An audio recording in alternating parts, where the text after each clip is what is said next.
Alrighty, so we have some warm-up questions right here, and they are differentiate this function. Then we have the integration problem, which is going to be natural log. Then we have differential, integrate, and then this right here is a fancy way of saying take the derivative of this in terms of x. Integrate, sketch the graph, and sketch the graph of y double prime for the cubic function. For the cubic function, that's not a cubic function. That's not a cubic function, is it? No.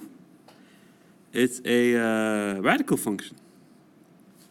Okay, so we're gonna ignore this one. I don't know what the cubic function is that they're talking about. Alrighty, so please pause the video, give these a try, and then see how I do them. Alright, the first one is very straightforward because it's just differentiate, which means that you take the power. Ooh, that seems to be a very large font. So let me just remove that real quick. Boom, boom. Alright, you take this bad boy, put up front, meaning multiply by it, and then subtract by 1. So it's going to be negative, and then 3x plus 5 to the negative 2. All right, ready to move on to the next problem. Wait a minute. There's a rapper called 2 Chainz, depending on when you watch this video. But what I call this is 2 Chainz rule. Okay, chain rule. So the derivative inside is 3, so you got to multiply by whatever the derivative is on the inside. So it's just chain rule. We already know this stuff. Question 2. Integrate this bad boy. It's going to be a natural log. And the reason is, let me just get the highlight out. This thing is the same thing as 1 over this thing. You know what I mean? Because of that negative 1 exponent. So, what's going to happen is you do a quick u substitution where you say u equals x plus 6. And then du just equals dx. Essentially, you're going to change it into a way nicer form. You just have to plug back in when you're done. So it's like an integration of 1 over u du. And that we know is natural log with an absolute value. But inside the absolute value, instead of putting u, just plug back in. So it will be x plus 6 plus c. Just like they have it over there. All right, and then integrate. Boom, let me get the highlight out again. All right, in order to integrate this, oh wait, we're right here, right? That's what we're doing? Yeah, we just did that one. Differentiate, it would be, move this to the top, so negative 2/3 times x raised to the, wasn't actually finished, times x raised to the, when you subtract 1, you get negative 5 over 3, I believe. Hey, if I make a mistake on one of these things, you just let me know, okay? 5 over 3, not 3 over 5. Alrighty, and next one is integrate. In this case, we add 1, divide by it. So, adding 1 to this. So this shouldn't be happening right there. This is a no-no. When you add 1 to this, you get 1/3, divide by 1/3, so it's essentially multiplying by 3. And you're going to get x to the 1/3. Just not good at writing 3 today. Plus c. Alrighty, so that was that. Integrate this one, add 1, divide by it, boom, boom. Integrate this. Ooh, that's nice. What's the integration of x to the 0 power? Let me tell you, x to the 0 power is just always going to be 1. So when you integrate this bad boy, it's going to be x. Right? Am I wrong about this? So if you're taking the integration of 1 dx, hold on a minute. Yeah, just x. The answer is just going to be x, yeah. So for the 6th one, it's just x. For the second one, we consult the whatever we've memorized. The cosine inverse is just this one right here. So when you take the derivative, it's just going to be that. Yeah, just have to memorize that one. The integration of cotangent is, wait a minute. You're supposed to memorize that one too.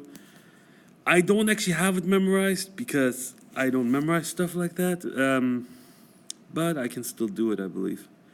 So cotangent means that it is cosine over sine, right? So we have cosine over sine x, and then integration dx. Let u equal sine of x, du equals, and then cosine of x. So you're going to end up getting a natural log. Okay, so the answer is going to be natural log absolute value of sine of x plus c. Boom. Yeah. Okay. So my students say all the time when they do something right. Just so you know what I did is, I changed the cotangent to cosine over sine because that's what it is. Then I targeted sine to be u because if I let that one be u, I know that if I can get rid of this one nicely, and this ends up being u, I was able to do the natural log thing. So that's what I was going for. So mentally, that's what I was trying to do. And then I started writing stuff down. It came together. So u equals sine of x, d equals cosine of x, dx. Forgot the dx. Which means that the cosine of x dx right here can be just replaced with du. So essentially we ended up getting 1 over u du. When you take the integration of that, that's just natural log. And now when you plug back in, you get the sine. So it became a lot easier that way. Alrighty, sketch that graph, huh? So sketching that graph is going to be right here. Oh, okay, so they,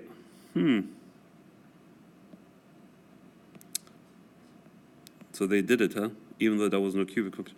Alrighty, so this one right here, the cube, the 1/3 raised to the 1/3 is right here.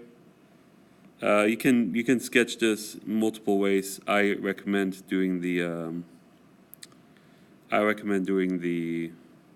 no, sorry, it's right here. I recommend doing the x and y table if you have like no idea what the parent function looks like. I kind of knew that was something wrong with this because I knew it had to be centered here somewhere, which is why I was doubting that this is it. So I noticed, oh, number 9 is right here. So if you don't know what the parent function looks like at all, just go ahead and like check things out. I would go -2, -1, 0, 1, and 2, see what the y's will be, and then plug them in. If not, then you can memorize these parent functions. I mean, this is essentially the reverse of what x cubed would be. Because if you graphed x cubed, you would have gotten this. You know what I mean? So x to the 1/3 is kind of like similar. It's just more horizontal than vertical. And we skipped number 10 because I don't know what they're talking about. So let's move on. Oh, that was a big do now, wasn't it? It was a big one. Alrighty, let's do this first one. In figure 8.3c, the part of the parabola y equals blah blah blah from 0 to 2 is rotated around the y-axis to form a surface. The cone is inscribed in the resulting paraboloid with its vertex at the origin and its base touching the parabola. At what radius and height does the maximum volume occur? What is the maximum volume? Justify answer. Alrighty. Even though this is a hard read, I totally know how to do this. Because essentially what they're saying is, they want the volume equation and they want the maximum. And remember in the previous section we talked about critical points? Well, if you can get a volume equation, with one variable, then you pretty much are good to go. So let's go back to this. This is the y equation, so we're going to use that equation kind of to understand what y would be. And if you look at the picture, let's look at this picture. Y is going to represent the height. So the higher you go, that's what y would be. And then the x point would probably represent the radius, yeah. So x would be radius. Okay, they must have been written down here somewhere. Okay, they didn't like write it down anywhere, so I'm just going to go ahead and write it down. But just looking at the picture, you can see that your y-coordinate, like let's say we're right here, right? Then the y-coordinate, because then it would look like this. It would have looked like this, like spinning around. Your y-coordinate represents how high this thing went. So y is going to be height. And then your x, like the x-coordinate for this parabola, represents how the radius, right? So r equals x. So we're going to keep that in mind when we write stuff down. The volume for a cone is, the basic one for cone is 1/3 pi r squared times h. And the reason why that's the case is a cone comes from a cylinder, and the basic equation for any 3D object is the area of the base times the height. And the area of the base is pi r squared. The height is just going to be h. And it turns out that a cone will fit 3 times into a cylinder. So to get the volume of a cone, it's just 1/3 whatever the volume of a cylinder would be. Cones come from cylinders. That's where we get the equations from. Anyways, but there's a problem right now. Our volume equation has too many variables. We can't do that. We cannot take it. How are you going to take this derivative if you have an r and an h, and they're both variables? They're both changing. Like x, you see that for this particular situation, the x is small. Over here, the x is large, but h is big, and then h over here is small. So you have two variables. You can't really take a derivative at this moment. So we're going to have to find relationships, and the relationship's given to us right here. That's the relationship we're going to be using. So h right here, I said h was going to be y, so we're going to plug in y. Boom. And then r is going to be x, so we're going to plug in x. So this is when you plug in x's and y's, and then we can plug in for our y, because y equals 4 minus x squared. Boom. Alrighty, now we have one single variable, and you're going to make it want to look nice, because now you have to get ready to take its derivative. Take that derivative, make it equal to 0, because that's how we find critical points. So 0 equals the derivative of the volume. The reason why we took the derivative of the volume and we want to make that equal to 0 is because they asked for maximum volume. So to find a maximum minimum, or if it's none, meaning it's like a plateau, you do the derivative and make it equal to 0. The critical point exposes maximums and minimums.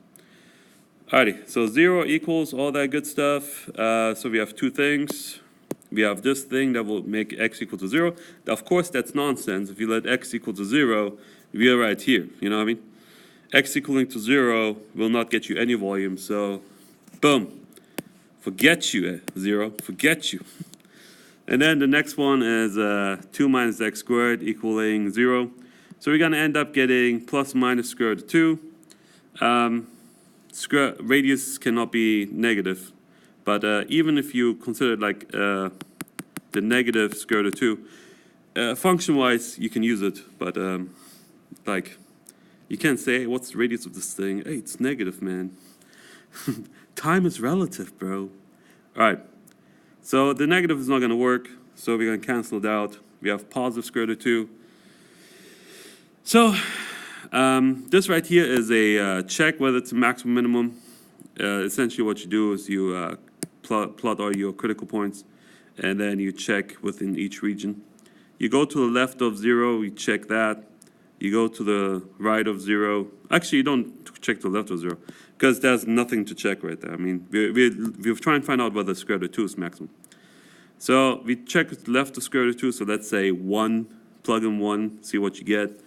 Well, let's see what we get. If I plug in 1 here, I'm going to get that. If I plug in 1 here, I get a positive. So positive times positive is positive. If I plug in 100, then this is going to be a big positive, but that's going to be a big negative.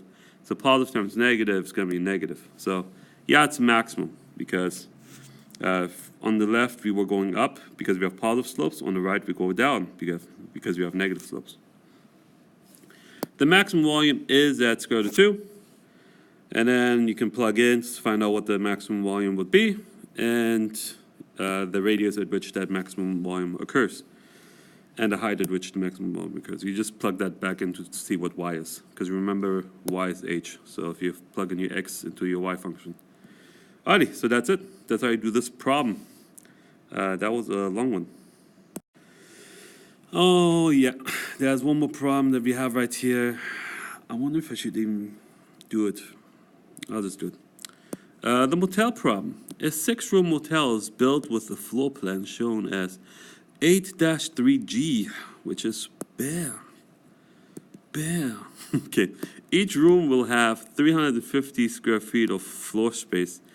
What dimensions should be used for the rooms in order to minimize the total length of the walls?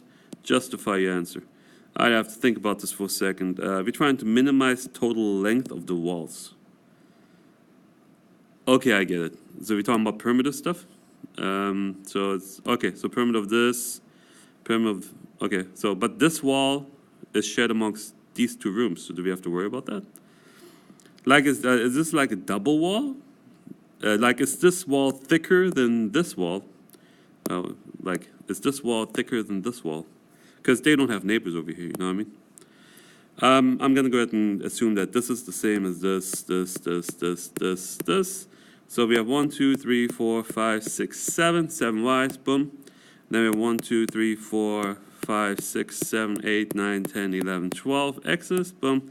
So if we have a perimeter equation, we're trying to minimize the total walls of the total length of the wall. So we're trying to minimize perimeter, and we currently have two variables. So we can't really do anything with that.